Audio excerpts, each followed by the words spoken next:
Hi, everyone. Welcome to another episode of Second Act Actors. I'm your host, Dr. Janet McMorty, and I'm still a medical doctor simultaneously trying to pursue a career in acting. My guest this week is Aaron Romm. Aaron is a professional musician, a professional trumpet player, and actor. I'm not going to say turned actor because he does both. Aaron and I met in my very first online improv class. You may remember my episode with Emily Carver. She also was in this acting class. This was a, oh my God, life-changing improv class for most of us who were in there. We've all kept in touch. We call each other Stevie, Steve. It was just an absolute joy, group of human beings from all across literally the globe coming together for Improv 1. This was years ago, and we still keep in touch. And Aaron is one of those fabulous, fabulous human beings. He has an incredible story to tell. Oh, we had so much fun in this class together, and I just love keeping in touch with him. He also, if you follow me on social media for my birthday, sent me a video of him playing his trumpet. Playing Happy Birthday on his trumpet. Actually, I think it was like a little mini trumpet. He's an absolute joy. Aaron, I'm so blessed to have you as a virtual friend. Maybe one day we'll meet in person. That will be an absolute joy. Please enjoy the incredibly talented Aaron Romm.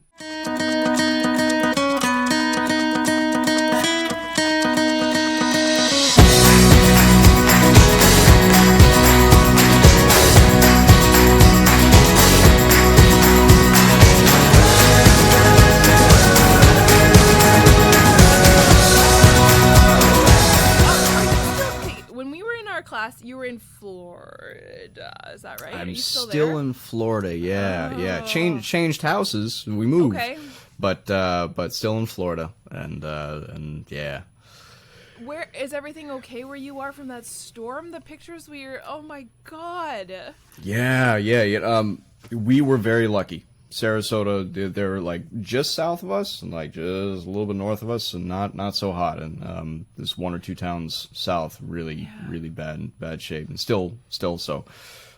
Just because it's not on the news, it's still apparently worse than ever. So we were very lucky. Just a lot of branches and stuff like that down. I think on our little lanai right here, we lost a screen. But, aside from that, we were very, very fortunate. And actually, one of the guys in my class right now said he lost everything. These were his words. I lost everything but my life. So it's like, oh, my God.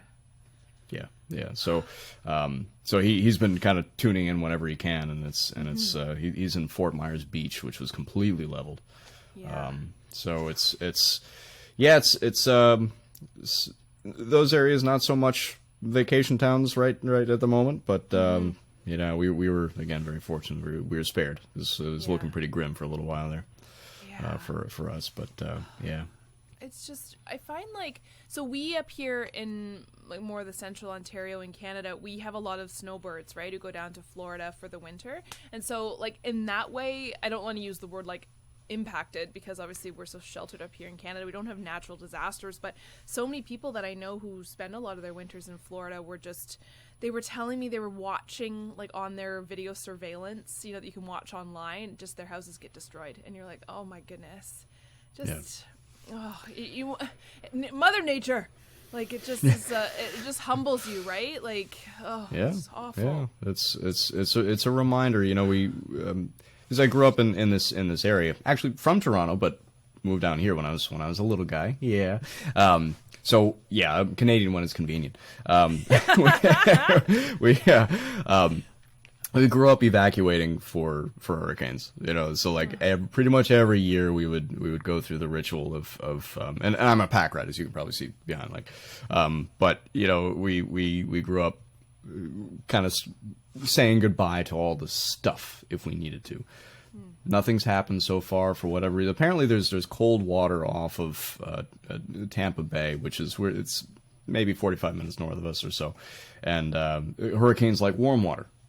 So as things climate-wise start to change, we might not be as safe anymore. But we've been very fortunate over the years that every time we said goodbye to our prized possessions and things like that, it's been a nice reminder of what's truly important. Your family and safety and Yeah. So that, again, we go through that ritual and we don't take it lightly. It's every time, I make jokes all the time, but when it comes down to it, yeah, I'm terrified of hurricanes. I'm absolutely terrified. And loading up the car in 70-mile-an-hour winds, nature is brutal. It really is. Yeah. So, yeah. But thank you for asking. I appreciate that. Oh my gosh. It's just, yeah. And I like what you said about, it's so true. We don't see it on the news anymore. It's still happening. Absolutely. We know that not just about Florida, about everything in the world. Yes. Yeah. Several things on the news that, yeah.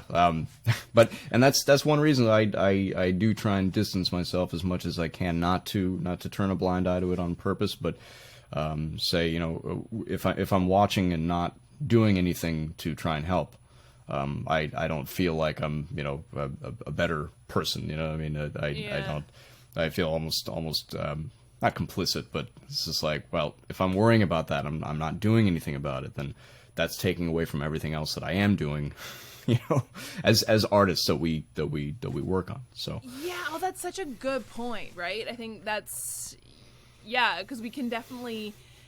I don't think complicit is the word. I know what you mean, but it's almost like a guilt as well too. But then yes, it makes you guilt, right? And then you're like, well, no, wait, there's so much more. I remember being in school and we had a thing where we had to, it's like volunteerism, right? Like go and seek out a medical volunteer job where you can help, parts of the world or parts of your community that needs it. And everyone came back from that obviously very impacted by it. But everyone having different rage about I went into a First Nations community and was like, why aren't we spending more time and money and on helping our First Nations community? My buddy beside me was like, I was in India. Why aren't we helping people in India? And my friend was like, I was in Ethiopia. Why aren't we helping more people in Ethiopia?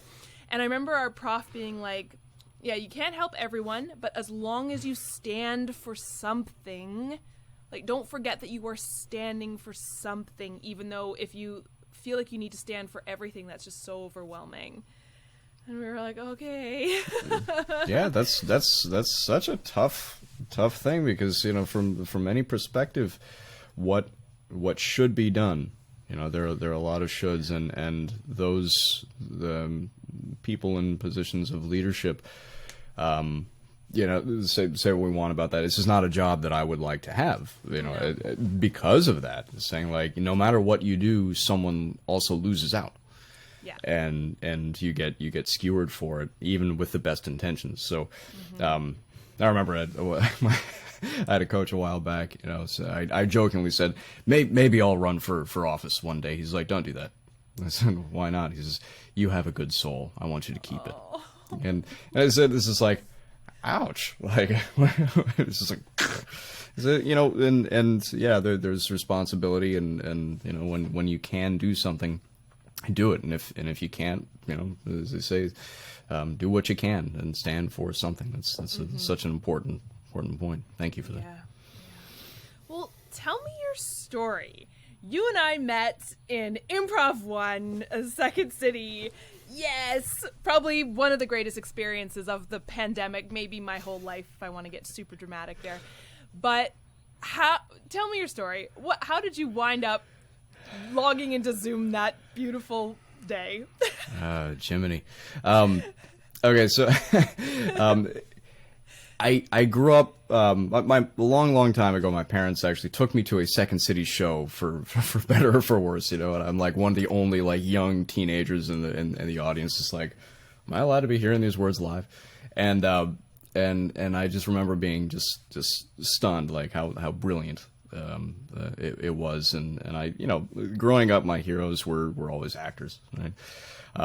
And I grew up in a musical family as my trade, and by day I guess I'm a trumpet player in an orchestra. By night, really, because it's when we perform. You know what I mean?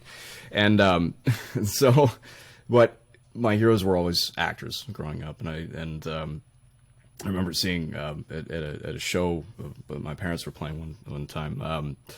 So I was talking to my dad after the show, and there's kind of a meet and greet afterwards, and all these luminaries in the brass world, New York Philharmonic and Boston Symphony, folks, and all these people in my trade right now would be like, oh, and I'm like, huh, that's Dad's friends, that's cool. And I say, like, Dad, is that Captain Kirk? He's like, yeah, you want to go meet William Shatner? And so I'm like, do I want to meet William Shatner? Of course I do. So I got to meet him, and I was just like, So there was always that draw. I guess all that nonsense is to say there was always that draw to want to do that. And I guess I long part of that short is that I never really had the courage to do it until recently. So I started kind of dabbling in voiceover. And I say dabbling, like, yes, I was getting some work, but not, it's like, I feel like I'm kind of, in this way, they're entirely separate, but how can I act but not have to wear makeup, that sort of thing. And so, I was doing that, and then I had a coaching with someone who was doing very well in the industry. She said, you need to do some improv. You're no offense, you're kind of square, and you need to open up. And I was like, that's everything I've heard musically my whole life. So yeah, let's do it. So they're like, well, this is pandemic time. Like, what am I supposed to do? It's like, it's online. It's like, no. So sure enough, as a good student, that later that day, I registered for the class, and that brought us to meeting Janet. and for those watching and listening, if you haven't seen or heard Janet perform, she is brilliant, absolutely brilliant. And yes, I'm a suck up, but I'm sincere about it. It was always a treat watching you do what you do, and especially in that class is just a real inspiration. So thank you for that. Likewise, the feeling is so mutual, and I think, I don't know if you've kept up with like Second City classes. I've definitely taken other classes at Second City, and they're all great. But there's just something about that like first class, right? Like, I've kept in touch with lots of people from that class just because it's almost like you bond over the, why the hell are we doing this? Like improv one, like, it's terrifying. Yes, it absolutely is. I've been trying to talk with my friends, spread the good word about Improv One, and so I've continued on, and now that we actually have our first show for Conservatory, the Conservatory One tonight, and that's a very different thing than what we're doing, in the level one, but it's still that, again, that excitement of like completely new. This is time to let go, time to, not be afraid for it to be, silly and hey, and I say this carefully, not very good, right? Because everything is as we are responsible adults, or at least I try to be, we judge things very harshly, right?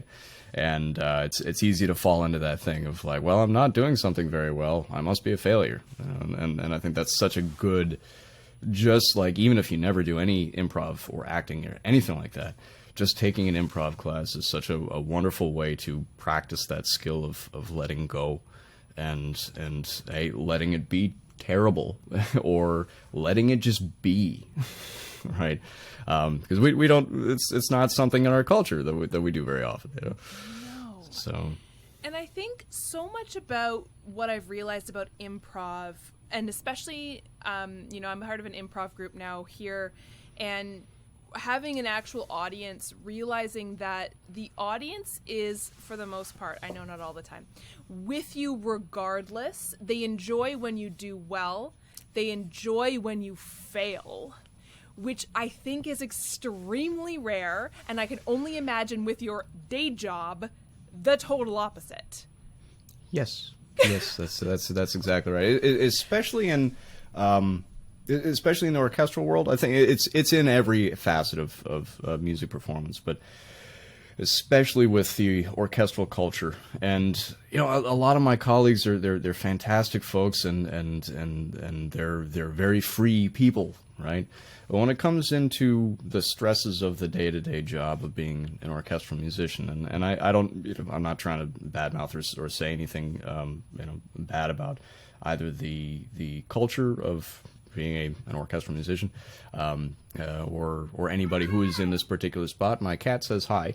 Don't know if you heard that. I did. Perfect. So you're a star now. The stresses and you know, the interesting part is, Janet, you're a doctor, yes? Mm-hmm. You literally save lives, right? Or probably have, right? So I'm going to go with that just because it's dramatic. And I won't like, I do. Like, it's not like I'm being like, oh yes, I saved lives. Like, no, I legit do. Sorry, it's my job.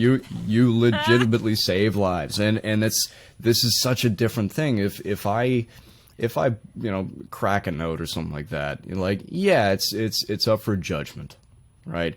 But nobody dies as a result of a missed note, and in a performance like that. And you know what? I think sometimes we lose the purpose within the myopia, and that's me. That's not anybody else. That I'm not pointing any fingers, but I've noticed that it's very easy to go down that rabbit hole. Of it has to be perfect, it has to be a certain way. And as you get to higher levels of anything, yeah, there are expectations. There are those things of being a high performer, and a high performance machine. But I think that idea of you can't get that to a certain degree unless you are willing to trust and willing to say, like, yeah, I've put in the work, I've practiced, I have done everything that I possibly can, and I trust myself. In the words of Schwarzenegger, trust yourself. It's and at the same time balancing that with, I was watching an interview with Leslie Nielsen yesterday, and he was talking about not taking himself too seriously, and that's when the Naked Gun movies, came out and things like that. And learning to do that, that's when his success really apparently skyrocketed, according to this interview. And so, that was a very nice reminder for me as well. Yeah. So, yeah. I think it's interesting, though, because our brains, I don't think, realize the difference between, I'm going to make this dramatic, between like saving someone's life perfectionism and playing the trumpet perfectionism or acting perfectionism. I don't think, like, yeah, you could argue that one is like societally more pressure driven, but like, I don't, like, our brains don't know that. They feel oh, I'm a crappy person, oh, I suck, I'm a failure, in the same way, right? Like, I always like, the first time I ever like failed in my life was my like driving test. And I remember like having the same gut feeling when like something would go wrong in my medical world. It's like our brains don't know the difference. It's going to make you feel like shit regardless.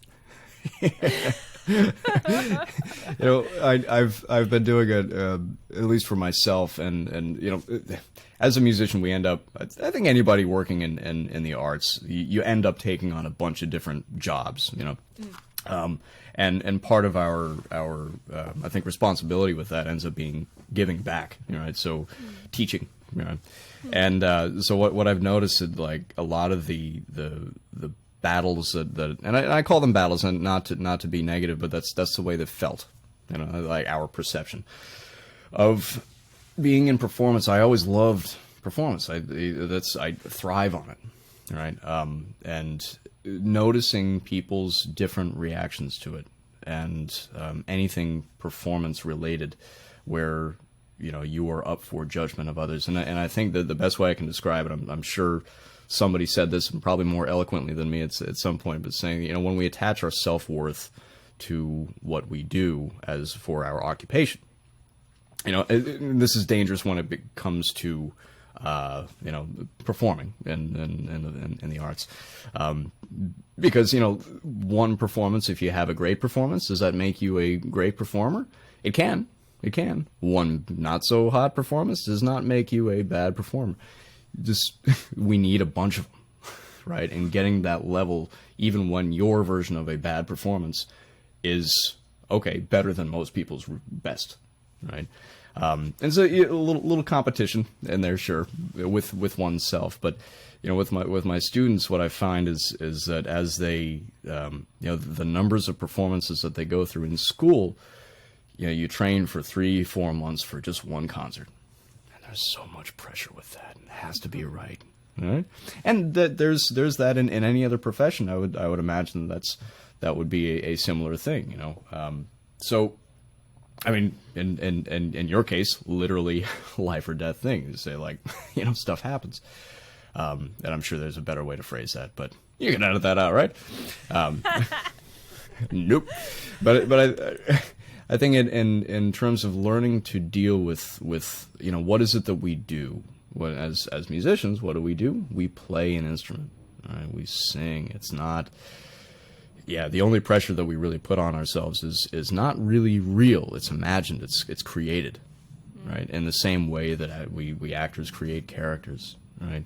And so I know we've gotten way off the original topic of my story, but I would imagine that in your field as well that there's that too. It's a high pressure endeavor, and having an outlet, especially in terms of performance and acting, anything on stage performing is such a necessary thing. Mm-hmm. Yeah, and I think it's interesting because I wonder about, like, take me back to your life growing up, and I think you were mentioning you had a very musical family, and I'm going to assume you were quite musical growing up. Did you? I have like 2 questions. I want to know about, like, what is your outlet these days, because you do so much creativity and art as like your day job. But I also am always curious about people who are that. When you were growing up, was there positive pressure saying, Aaron, you're so talented, go play the trumpet for the rest of your life, you're going to be professional? Or was there ever that happens to lots of people I talk to, that person being like, yeah, you're good, but like maybe be a bit more sensible? Because like a professional musician, that's like that's only for special talented people, right? Like, yeah, that's a long-winded ramble about. No, I answer me that. Yes, ma'am.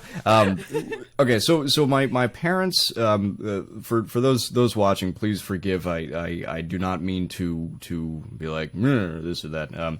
But my father was a founding member of a group called the Canadian Brass, and in the brass world, they're basically responsible. Anytime you see a brass quintet, 5 folks playing a concert, they were in large part responsible for creating that market. As a full-time brass ensemble. So when, 4th grade band came along, the director sends out, it's like, hey, we're starting a band, dude. That was just like, and I know I brought in a letter, and I remember so vividly seeing my parents' faces. They're like, and only not nervous, I think, because of, like the sounds or anything, where it was like, oh no, we're going to be surrounded by all these, gross sounds. But like, we know full well what the pressures of this of being a world-class musician are, and my mom is a world-renowned concert pianist, and she's she does a lot of collaborative work. So anytime you see someone in recital, like a singer or any instrumentalist playing a concert with a pianist, right, that would be what she did, and it does still, and so they were both like, do we want? Just my reflection. I think they were saying, do we want this for our son? Like, do we want this pressure, knowing that he's a sensitive guy, he wants to do a good job, he doesn't, purposely push buttons, and I said, I just remember this so vividly. I said, Mom, Dad, I want to play the ... You remember before the little text chat, little 3 dots, right? ... Tuba. And they're like, oh man, okay. So in the tuba is a big instrument, it's the bass voice of the brass, and so my dad says, okay, how Chuck, my colleague in the Canadian Brass, wants, he has to carry that big case. It's like, a huge suitcase. Do you want to carry that around forever? And I'm like, It's like, okay, so what do you want to play? I'll play the trumpet. Okay, so it was one of those things like, are you sure you want to do this? And of course, like, how can anybody know? And so they never pushed me to do it. They never pushed me in that direction. All they said was, if you ever want help, we'll be there. And what it came down to is that I think they knew that in order to, like let's say offspring of people that have been very successful in a given field. I don't know why I said offspring, but the second generation, we should say, often has a tougher time making, because there's so much comparison. And they never made a big deal about dad or mom. They just said, like, dad's going to work. And I just kind of assumed that's what everybody did, right? And so we'd go to these concerts and dad would be on stage and standing ovations, all this stuff. And, like meeting William Shatner backstage. It's just, it's like the who's who. And they never, to my memory, said, like, well, do you know who your father is? I didn't get that until I was in youth orchestra, and the trumpet player next to me says, Romm, are you Ronnie Romm's son? I was like, yeah, you're so-and-so's son, too. And he was like, so to me, it's just dad, right? And mom and dad. And so there's pressure to always do well. They said, like, whatever you're going to do it. And I remember there's one concert in Youth Symphony that I made a glaring error, and I made a show of it. I was like, eyebrows and everything. Let me show you how my angry eyebrows. And after the concert, this is the only time I remember the big, like, really, like furious with me, to the point where there's a silence. It's past, and they never yelled. They were great parents, this wonderful people, and they were in the car on the way home, just like awkward silence. I'm like, so, and they said, never, ever let them know that you're angry on stage. They weren't so mad about making a mistake, because that happens. That stuff, that's part of being human. They said the fact that I made a show of being angry on stage. I said, you took whatever everybody else, all the good stuff, and you made it about you. And I can't remember if they said that last part, but that was the point, at least that I got from it. And that that transfers into everything. If you think about being a team player, it's like, yeah, people screw up all the time. It happens. And if we think that we are immune, there's going to be a time, right? And it makes us think, okay, I want to uplift everybody else around me. I also, for the sake of, hey, if and when I lose my footing, you want people to want to help you stand back up, right? So I think that idea of the ensemble is such an important thing. And I play solos all the time. Part of my thing is also as a soloist, but I don't treat it like I'm the most important person because I'm in front of the orchestra. And say, like, we're in this together. Without you, there is no me, right? Like, you would do just fine without a soloist. So I thank you for, help me help you, that sort of thing. So anyway, so that it was that type of, if we say, positive pressure.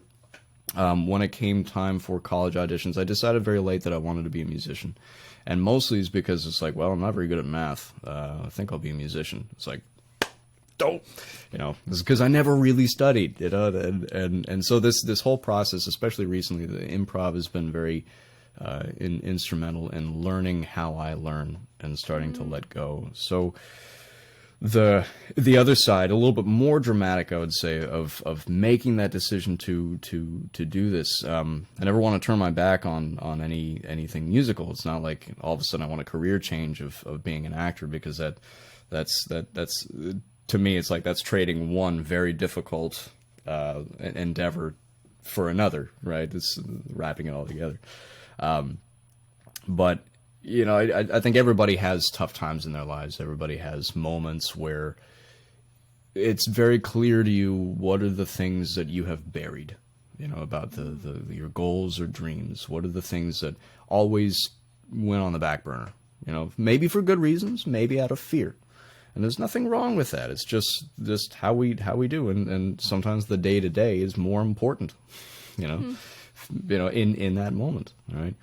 And so it just this past summer, getting into the improv class and was a huge step. I was like, oh, this is just fun. This is the next, now to finally answer your other question. This is now the playing in orchestra. I've found that it's tough because there's always a director, right? And sometimes you're given a lot of artistic freedom. It depends on the conductor. And then when you're in a chamber ensemble, you usually have much more say in what you do. So that's where I've lived most of my life up until I started playing with an orchestra. And so to me, I'm used to being kind of more self-directed and having a little more control over the way I want to present this show. And so with that, so there is a time and place for being the majestic you, and other times you just sit down and play your part. Yeah, and I would imagine there is something like that to film and television acting. I mean, I defer to you on that one because I don't really know.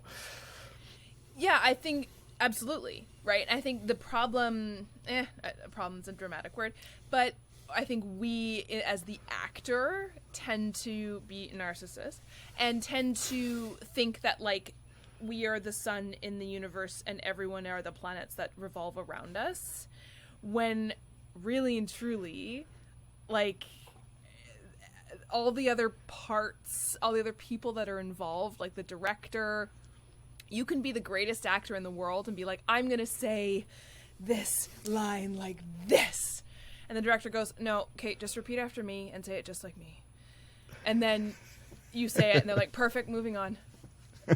Right? Like, there's a time and a place when it's like, look at me, and then there's the rest of the time when they're like, no, Janet, for God's sakes, just say your line like this and we'll just move on. And you're like, okay. Like, yeah. I'm glad you mentioned that, because I think whenever, to the few people that I've mentioned about acting too, because that's what I wanted to do before.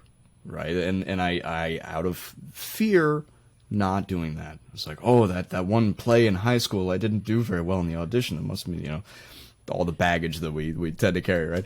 And finally just getting over it. It's like, no, dude, you just didn't practice. Saying like, okay, so what are the things what's the idea? What was that meme that was going around a few years ago? Is that it's like what people think I do versus what I actually do. Yes. Right? And I think there's, especially in the music world, especially in the acting world, I would imagine, I don't know for sure, I defer to you on that one, that there is this inflated idea of what it actually is, right? And I listen to a lot of interviews about this, just out of my own curiosity. So, when it comes down to the cameras are rolling, you're there, performance, and is this idea where time stops and all this magical stuff happens, or is something created and we move on, just like in music? I have to wonder. Yeah, and I think it can be both, and I think it's also what you can you as the actor can make out of it, right? Like, if you are going into something hoping that, or like missing that creative outlet and like soul seeking deep juicy scene, like, you're gonna be horribly disappointed, especially when you're first starting out and like all you're doing is like being silent on camera and this is a commercial for Taco Bell, right? Right. But I think where was I going with this? Oh, I remember. I also wonder about the newbies in the industry can be so disenchanting when they realize that kind of like eye-opening, oh, this is not what I expected. But then it's also like you haven't earned the ability to be that like deep Clint Eastwood actor, director, cool. I can do what I want. Because it's like, who are you? Right? So it's hard to grapple with, I think, right? And sure. I think because there's so little control as an actor, especially starting out and especially in film and television, that I can see why there's such a high atrophy rate. Because you go in thinking it's going to be this like magic, and then you kind of are shocked when it's not, and then you're like, great, that's not what I was expecting. Bye. Yeah, it's interesting, and that's why I try and like get people as much as possible, if they're interested in acting, I'm like, go do background work, go be an extra, just go cool. on set and see if you like it, because 9 times out of 10 I bet you're gonna go and be like, it's not what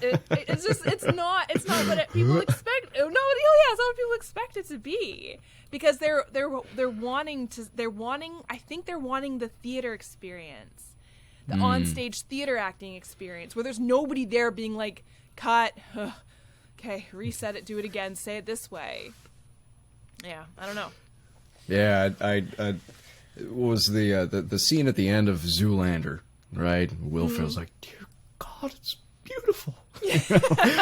I think all performers, regardless of field, are looking for that same thing, and occasionally it does happen. Occasionally it's one of those, your colleagues look at you and be like, yeah, it's like that Robert Redford gif, like, yeah, totally. So, well, go ahead. Sorry. No. No. I just lost my train of thought, but that's okay. Well, I think that's where, the lack of control, I think, is a huge piece for people, especially when they come from careers that there is a lot of control and kind of perfectionism, to be kind of released into a world, or like wanting to be in a world where there's like, you literally have no control over anything. It can be kind of freeing, but also really frustrating, because what do you cling to? Right. Right. That's such a, at least to me, very interesting. So I'm a huge geek about this sort of idea, that the idea of control, and like everybody needs something. Everybody needs something to latch onto. And what is that? Does it have to be the external? Does it have to be how other people treat me, or that I know I have this security in my job, or this or that or the other? Naming examples, right, off the top of my head. Improv. And then so versus, okay, what can I control? Because most, the weather, we were just talking about this a little while ago. What's the first thing anybody ever talks about when you small talk in an elevator? The weather. Sure is beautiful out there today. It's just like, great. And an elevator is not the time to be having an in-depth conversation about your thoughts on life and, all the pursuit of happiness, right? But when we come to this, that trust, right? What is this that we do, and how do we view it, right? And how do we view ourselves? And that, coming back to me, because I'm so humble, that was the thing that I came to was that, when did I lose trust in myself? And as soon as I started looking at that more seriously, even though I was just talking about don't take yourself so seriously, it's like, man, this is why I've had some performance anxiety, just like everybody is. Even behind the stone face is like, this sort of thing, and the wrong kind of nerves, the not so fun kind of stress. And as soon as I started looking at that, it's like all of a sudden you was able to kind of put that to the side, and it's like, acknowledge it, say thank you for looking out for me, I appreciate you, don't really need you anymore. And that trust came in. And where other careers, I'm not sure, like you need to be competent in whatever you do. That's no matter what field, you should be competent. You should aim to be, if you're an accountant, be the best possible accountant you can be. And I don't know what a day-to-day lifestyle for an accountant is, but I would imagine just do what you do well.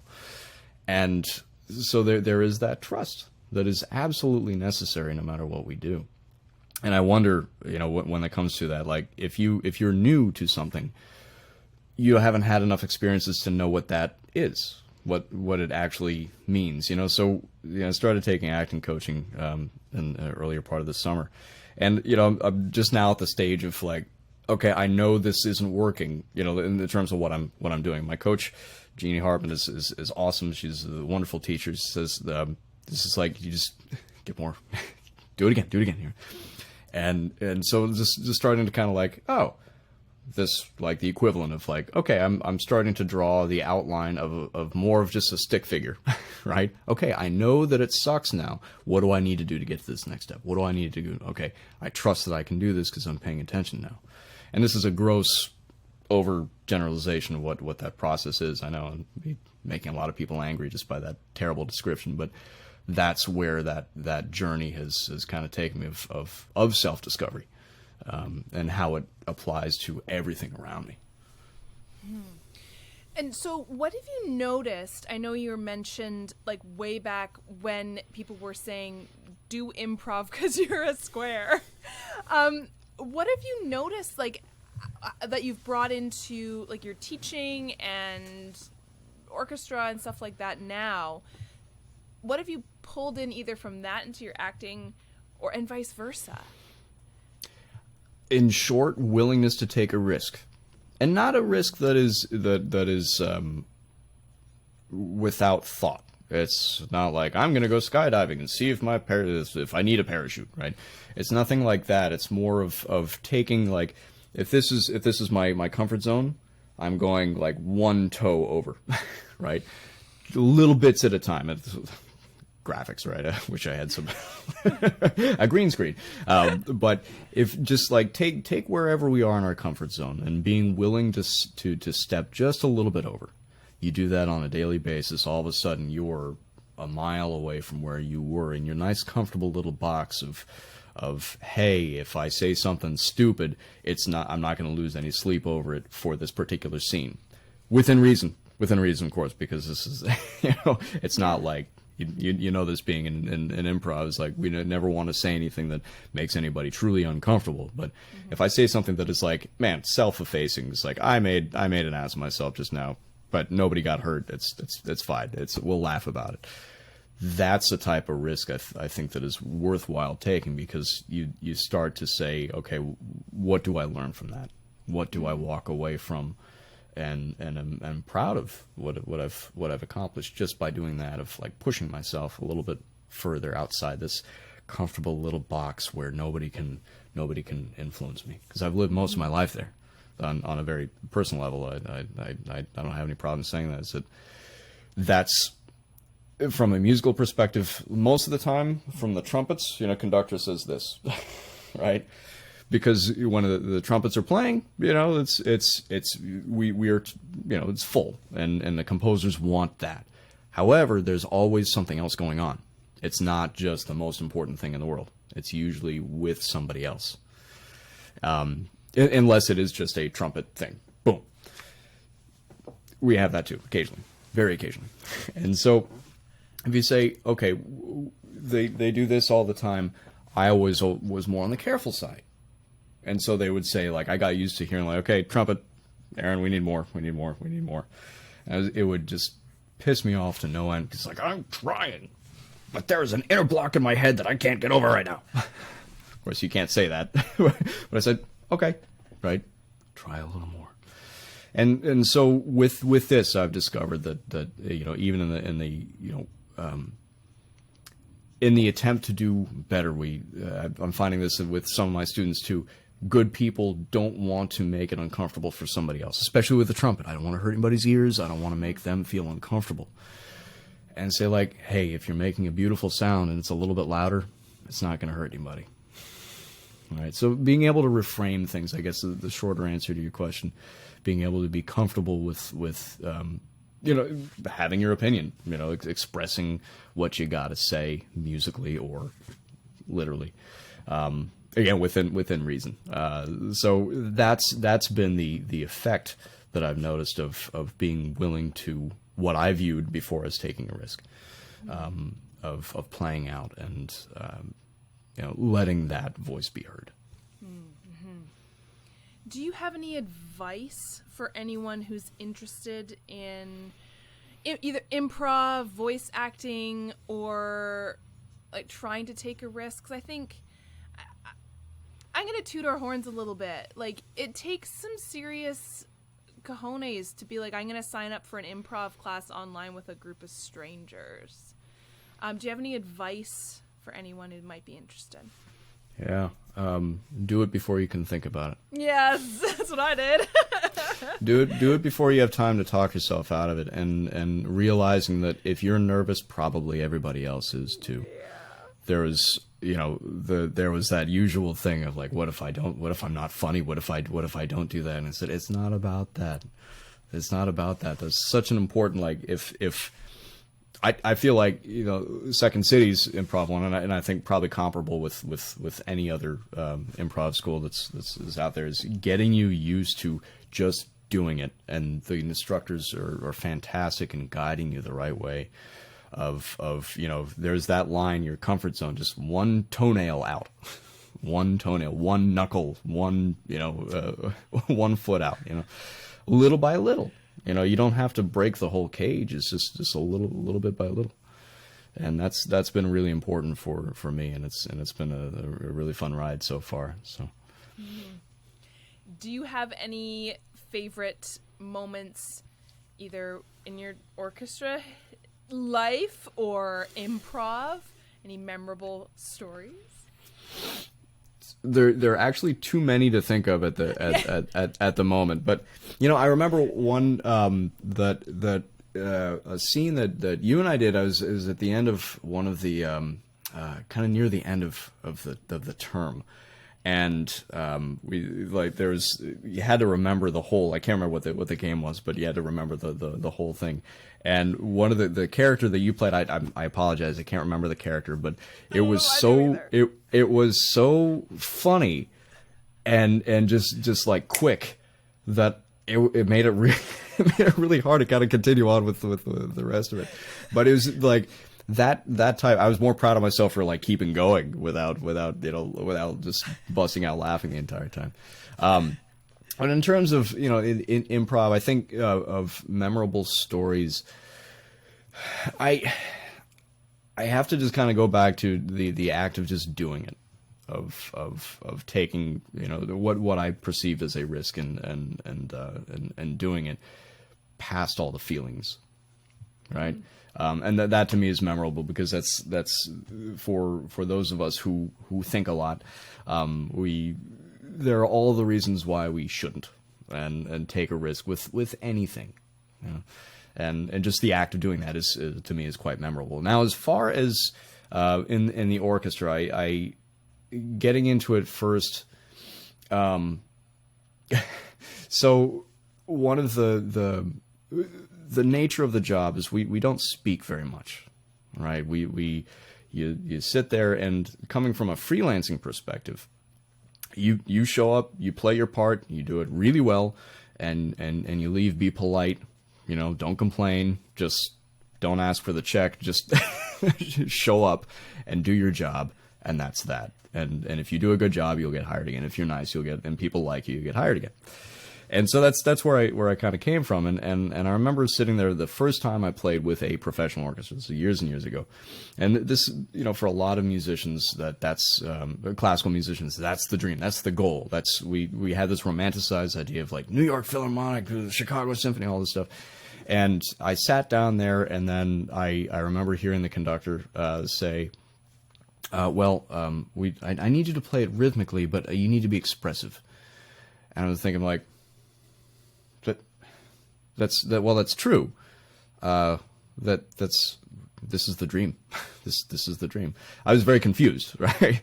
So because everything I was doing was orchestra, quintet, teaching, coaching, all this other stuff, and then like that was just another thing. So like, this is a very different mindset than I was used to, and I was the odd man out. Everybody else said like, okay. It's like,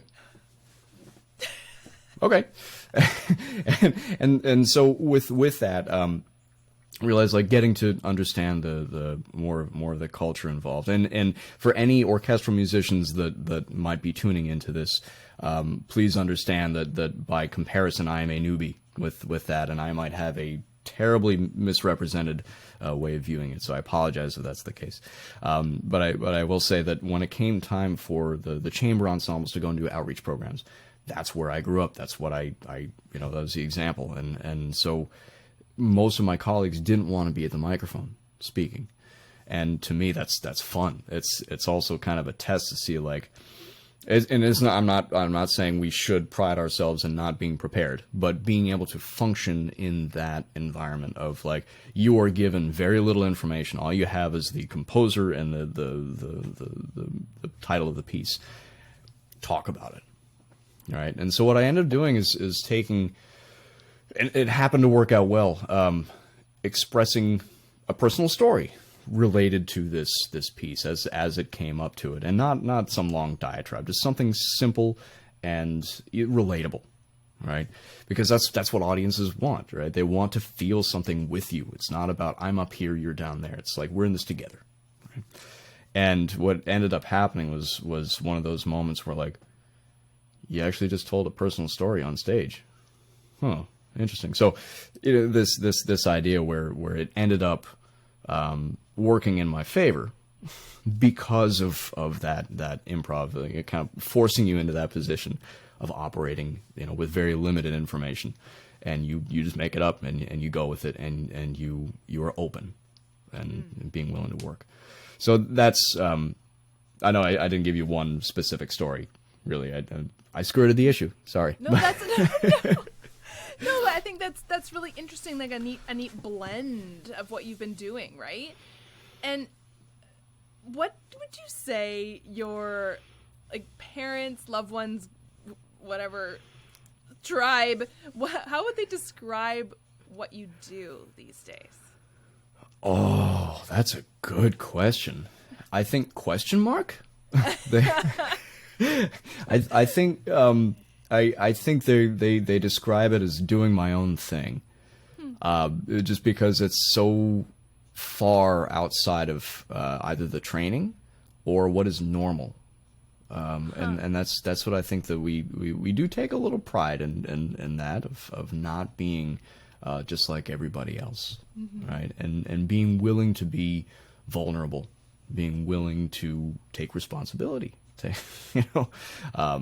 and express something, because what I don't know about you, but I've noticed that many people, not even professionally, just many people that we run across are so guarded, especially now coming out of the pandemic.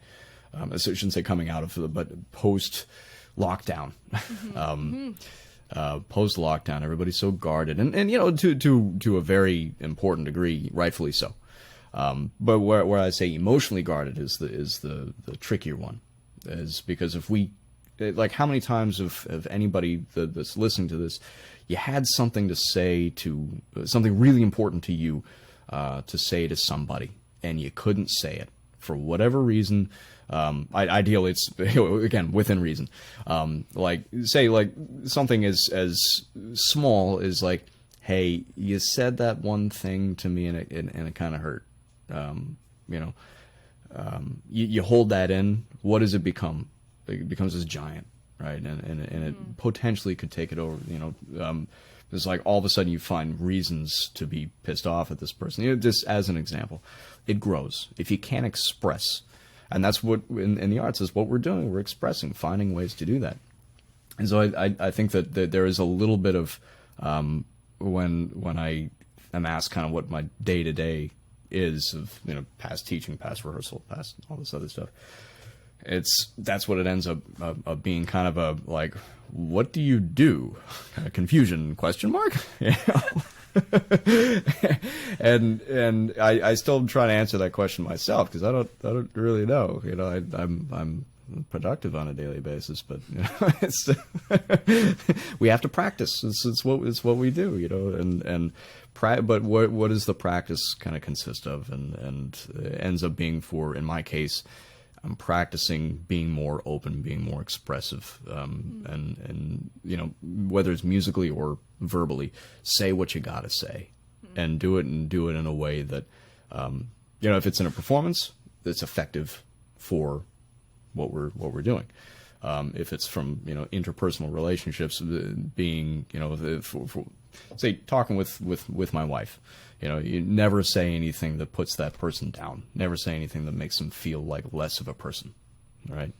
So things like that. I know that I tend to give long answers. You can imagine what my students have to deal with. They're so good though. Thanks. That's a heart, not thumbs down. But that ability to express is something that I think everybody, I want everybody to have. And the way that you go about doing it, whether that's through an improv class or a painting class or any number of things that I can't think of off the top of my head, of doing that, find the way to express, and your life will change. Life will change, and it doesn't have to be toward anybody else. Just journal, write, and that's one of the things my acting coach had me start doing initially was start writing, and journaling is now kind of in vogue, along with meditation. I am an active meditator myself, but figuring out what happens when you just put stuff down on paper and being able to look at things. Just, okay, that's that. Do I have to latch onto it? Do I have to judge it? Do I have to be in it all the time? No, but I can express it and see what comes of that. Will it help me do what else I do? Right? So trying to frame it in that way has been, you could probably see why people look at me kind of in a like question mark sort of way. Well, for a myriad of reasons, I'm so I love what you said there. I mean, question mark. Anyone who has a 9 to 5-ish is gonna look at somebody without that and be like, huh? Right? And not really understand. But I love what you said about expression, right? I think I've heard this a lot recently about because I think we go through weird phases. I don't know if you go through this. I definitely do. Where yes. I'm like, why? Yes. Human? Yes. Me too. Yes. If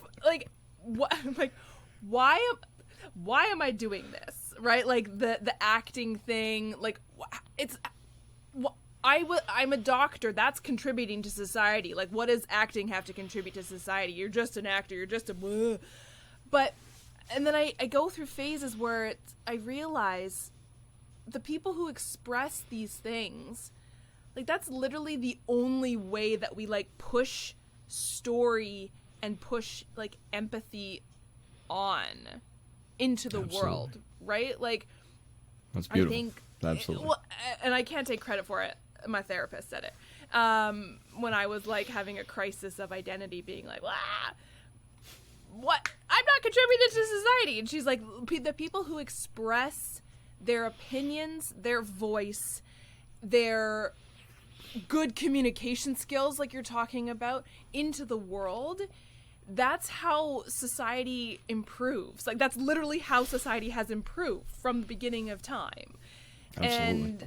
And I think that's so, I love what you said there. It doesn't have to be out into the world, but you just expressing it into a journal makes it part of you, which then will make it part of the world. I'm just rambling woo up in the ether, but it's powerful. I think Very when we kind of powerful. get down on ourselves as creatives.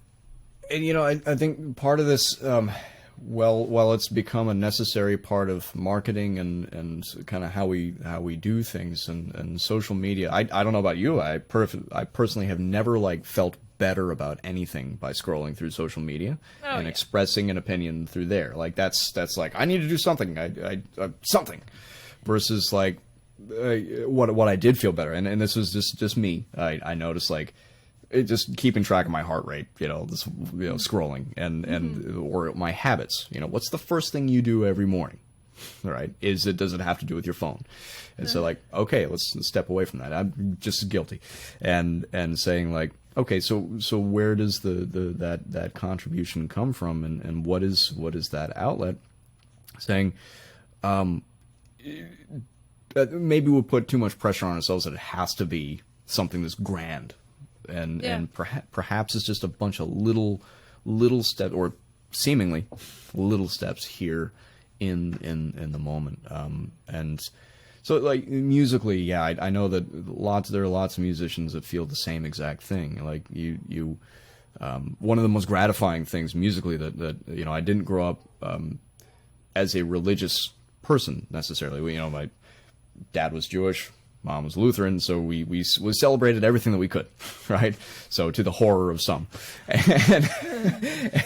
and so now, you know, my wife and I have been playing every weekend at the Catholic church where we were married. That's not you know, my belief system per se, but helping other people in their worship, right, has been. I realized something felt right about it. And is it technically demanding? No. Is it musically demanding? Yes. Right. And so that has been one of those things where, like, you know, who knows, you might learn something new by doing this, right? And so helping others within their pursuit has also been a really, really important part. So, you know, it's easy to get wrapped up into me. And as I've been rambling on, you were not rambling at all. I've been rambling this whole time, literally. But where does that? What's the point of, like? I should say, perhaps the thing that helps us get out of that is to help somebody else through their questions, or offer them something that gives them. And to roll off of that. The first movie I saw coming out of the pandemic, my wife and I were in Utah playing for this opera festival, and I'm up there watching the actors on stage, like, this is so cool. Oh, I gotta play my part, you know, supposed to be playing right now. Oops. And anyway, so he said, you know, like, nobody's this, you know, they're not doing anything. Hey, the new Top Gun came out. Like, and say whatever we want about Tom Cruise, like, to me, it was just one of those things that as a kid, I'm like, I want to see this movie. And we got into the theater, and, like, there's nobody else there, you know, so, you know, masks come off, and we're eating our popcorn because it's hard to eat popcorn. My bathtub full of popcorn, you know, indigestion for 3 days. Anyway, and before the movie, I don't know if this was in every theater, but you know, Tom Cruise comes on big screen. He's in a movie theater saying, like, "Welcome back. This is great to be back." And I was thinking, like, this is kind of a turning point for me. It's like that made me make that call to an acting coach that said, like, this feeling of being in a theater again, this feeling of what this offers to people going to a movie just as an escape, perhaps for 2 hours or whatever the movie makes them feel, is so powerful, because I haven't seen a movie in theaters for 3 years. I've been watching tidbits of movies on Netflix. It's like, oh, gotta do the laundry, you know, like it's always interrupted, right? And I just, like, right then and there, before the movie even started, I started crying, because it was like, oh, this is, I've forgotten what this feels like. This has been such an important part of my life growing up, of being in movies and just watching this stuff go, and that feeling of being there with them, right? It was just like, that's really powerful. So I want to do that. You know, it made me think, like, am I doing that enough musically in what I do day to day? So again, it's we tend to look at these things as job. But versus, like, what is that contribution, and what are we helping other people feel or discover or be reminded of? All the feels. All the feels. Is there anything that you are looking forward to coming up? Yeah, you know, we have our first conservatory show for Second City this evening. So that's you know, and that's more sketch comedy. So it's not as much improv on this time around. So I'm learning. I have one monologue.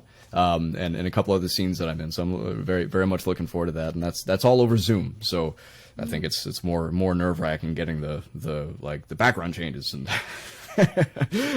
at this point, the tech part of it, you know, at the right timing. But anyway, so that's one thing I'm looking forward to, and as far as that, just kind of continuing learning, you know, going through the classes at Second City, and continuing working on things with my coach. So, Nice. I love it. Yeah. How about you? What do you have coming up? Let's see. I guess it'll be pending when this comes out. But let's see. So we're heading into the winter in Toronto, right? In Canada. Winter is coming. Winter is coming. Winter is legitimately here. I'm in my sweater. It's sweater weather. So we go into, like, in Canada, the filming industry has very distinct on-off switches. And we, like, in the next 2 weeks, the switch will be very, like, off. Because nobody films up here. Why the hell would you want to? It's -40, it's snowy, like, when you can be in LA and everything looks beautiful.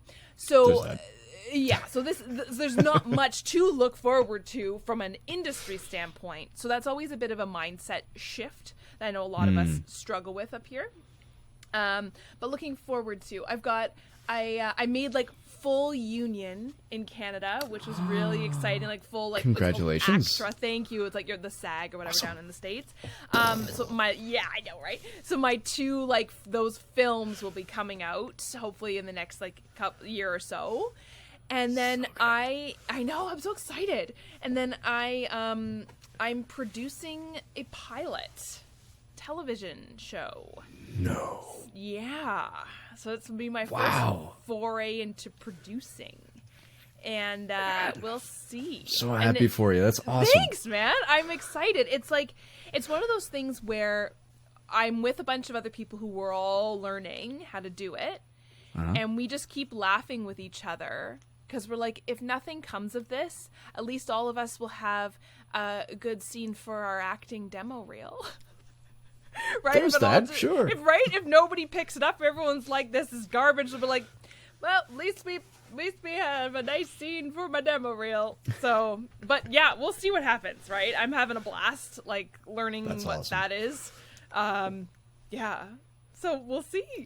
That's all, like, another talking about question marks. You know, I think when you say I'm producing or doing this, it's like, so what does that do? What do you do? What do you do? Do you I know? don't know. It's a question mark. I've not. I'm asking you. Like, anybody listening, please. What do you do? Right now, it seems like it's a lot of, like, fun group chats and a lot of, like.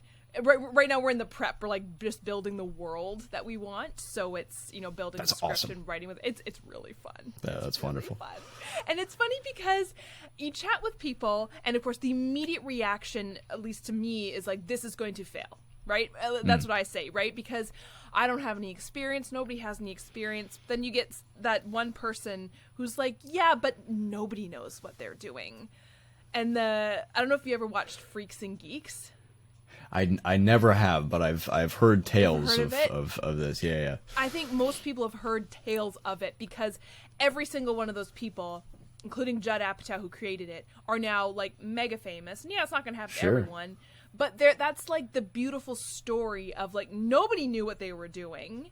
It was this weird show that actually flopped and got canceled. But they all decided they all were going to work together forever because they enjoyed the experience so much and learning together. And now all they do is make movies together. And you're like, that's to start somewhere. Well, that right there, I hope that stories and lessons like that become more prevalent, because that, like, having that, you know, that system of working with people that you like, and that you, even if you disagree all the time, like, you respect each other, and you know that's there, you can create, even if the first, like, it's, you know, nothing works 100% of the time, right? And there will be flops, there will be failures, but did you have a good time doing it? Did you learn something? As the next, you know, you create your own manual for the next time. That's awesome. Yeah, that's so cool. Thank you. I'm still doctoring, so there's still that. Yeah, kind of have to. It pays the bills. What are your hours like? How much? Because you do so much. Like, how do you do this? Now we flip flop roles here. Yeah. So what would you say you do there? Yeah. What do my loved ones say I do for a living? No. So I have a sports medicine practice, which takes up like 3 days of my week, and then I'm on call doing something called surgical assist. So what that is if the surgeons ever need an extra set of hands, it's usually after hours, like overnight or on the weekends. I'm on call probably, I'd say, 4 to 6 times a month. And so that's a bit more I can navigate and place days whenever I want. It's a bit more flexible. I also practice like the epitome of first world medicine, sports medicine. So, and I did it on purpose because it's not like there aren't that many emergencies. Because I'm sorry your elbow hurts for the golf game you have this afternoon. I can't see you until the next day. People will be fine. So that in of itself was a strategic, yeah. Because you're smart.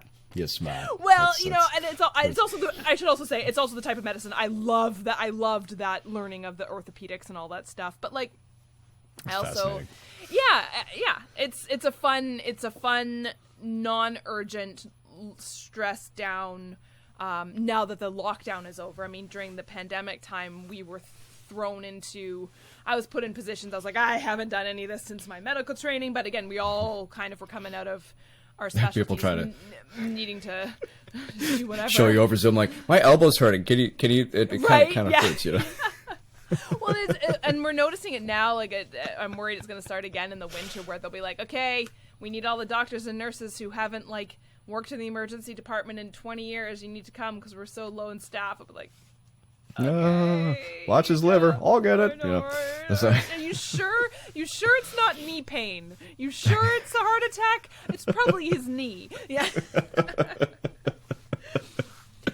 Do you have any final words of wisdom or advice?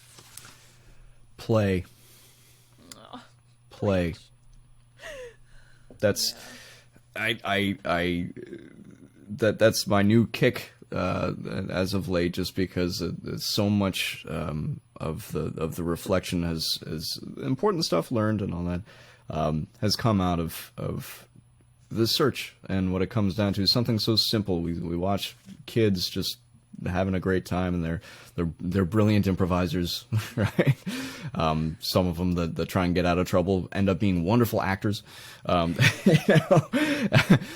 just play and enjoy the process. And that I'm saying that just as much as a reminder to me as I'm really starting this journey. I know there's a fair amount of imposter syndrome in my own part, and coming into this interview in the first part, because I know that you have big names coming in on this podcast that do this all the time, day-to-day life, and for me, I'm just getting started with the learning. I'm trying to keep it in that same perspective of play, because that's when the best musical products have come out of my I should say career, but also my soul, of just playing, having fun with it, and with that doing your honest best of real work into it. But when it comes time, just play.